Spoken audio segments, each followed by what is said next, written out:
100 টাকা কে খেলো? লালু, তুই যদি হিসাব মিলাতে পারস তাহলে মিলিয়ে দে। মিসকা ভাই, হিসাব মনে হইতেছে জটিল। আমি তো আবার অঙ্কতে কাঁচা।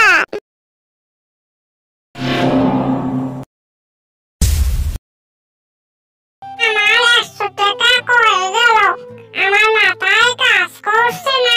আমি এখন কি করব ভেবে পাচ্ছি না। মিসকা ভাই, একা একা কার সঙ্গে কথা বলতেছো? এখান তো কাউকে দেখছি না। আবার সামনে দেখছি অনেকগুলো টাকা। কারণটা কি আমাকে খুলে বলো তো। তাহলে শোন লালু, আমরা 3 বন্ধু মিলে একটা রুম ভাড়া নিছি। মাসে ভাড়া 3000 করে। এক বন্ধু 1000 3000 জমায়ে দিয়েছি দারোয়ানের কাছে ঘর মালিককে ভাড়া দেওয়ার জন্য।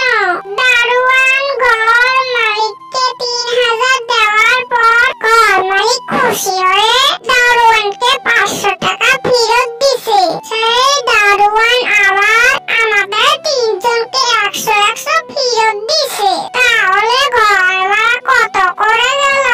1000 করে দিয়েছিলাম, 100 টাকা ফেরত পেলাম। তাহলে একজনে 900 করে গেল।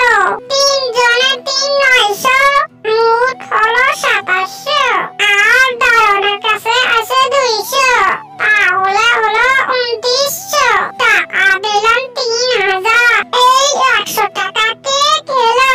লালু, তুই যদি হিসাব মিলাতে পারস তাহলে মিলিয়ে দে। মিসকা ভাই, হিসাব মনে হইতেছে জটিল। আমি তো আবার অঙ্কতে কাঁচা। মনে হয় আমার দ্বারাই সম্ভব না। তাহলে থাকো মিসকা ভাই, আমি আসি।